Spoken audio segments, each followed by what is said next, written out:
اللہ الرحمن الرحیم۔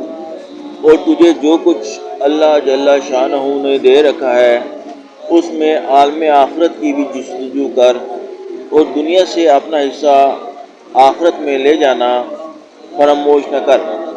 جس طرح اللہ جل شانہ نے تیرے ساتھ احسان کیا تو بھی بندوں پر احسان کر، اور خدا کی نافرمانی اور حقوق کو ضائع کر کے دنیا میں فساد نہ کر۔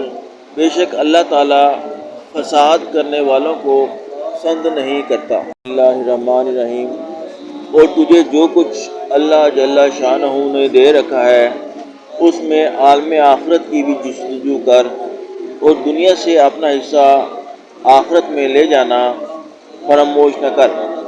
جس طرح اللہ جل شانہ نے تیرے ساتھ احسان کیا تو بھی بندوں پر احسان کر، اور خدا کی نافرمانی اور حقوق کو ضائع کر کے دنیا میں فساد نہ کر۔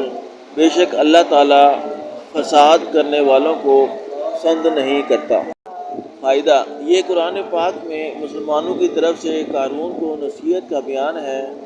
اس کا پورا قصہ زکوٰۃ ادا نہ کرنے کے بیان میں 5ویں فصل کی آیات کے سلسلے میں نمبر 3 پر آ رہا ہے۔ سدئی رحمۃ اللہ علیہ کہتے ہیں کہ آخرت کی جستجو کرنے کا مطلب یہ ہے کہ صدقہ کر، اللہ جل شانہ کا تقرب حاصل کر اور صلہ رحمی کر۔ حضرت ابن عباس رضی اللہ تعالیٰ عنہ فرماتے ہیں کہ دنیا سے اپنا حصہ مت بھول کا مطلب یہ ہے کہ دنیا میں اللہ تعالیٰ کے لیے عمل کرنا نہ چھوڑ۔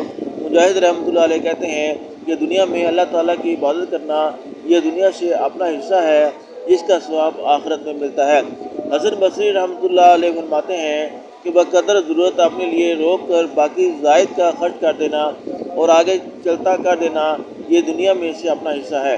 اور ایک روایت میں ہے کہ 1 سال کا خرچ روک کر باقی کا صدقہ کر دے اور آدمی کا اپنی دنیا میں سے اپنی آخرت کا حصہ بلا دینا اپنے نفس پر انتہائی ظلم ہے۔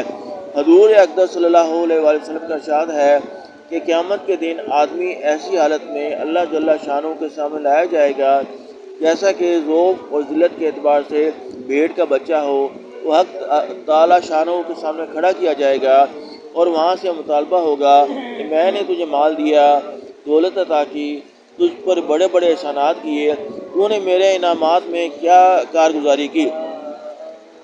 وہ عرض کرے گا یا اللہ میں نے مال خوب جمع کیا، اس کو خوب بڑھایا اور جتنا مال تھا اس سے بہت زیادہ اس کو کر کے دنیا میں چھوڑ آیا۔ آپ مجھے دنیا میں واپس کر دیں تو میں وہ سب کچھ اپنے ساتھ لے آؤں۔ ارشاد ہوگا وہ دکھاؤ جس کو ذخیرہ بنا کر آگے بھیج رکھا ہو۔ وہ پھر یہی عرض کرے گا کہ یا اللہ میں نے اس کو بہت ہی جمع کیا اور بڑھایا اور جتنا تھا اس سے بہت زیادہ کر کے چھوڑ آیا، مجھے آپ واپس بھیج دیں، میں وہ سارا ہی سامان لے آؤں۔ بالآخر جب اس کے پاس ذخیرہ ایسا نہ ہوگا جس کو آگے بھیج رکھا ہو تو اس کو جہنم میں ڈال دیا جائے گا۔ یہ اللہ جل شانہ اور اس کے پاک رسول صلی اللہ علیہ وسلم کے ارشادات بڑے غور اور بہت اہتمام سے عمل کرنے کی چیزیں ہیں، سرسری پڑھ کر چھوڑ دینے کے واسطے نہیں ہیں۔ دنیا کی زندگی کو جو بالکل خواب کی مثال ہے، بہت اہتمام سے آخرت کی تیاری کے لیے غنیمت سمجھو اور جو کمایا جا سکے کما لو۔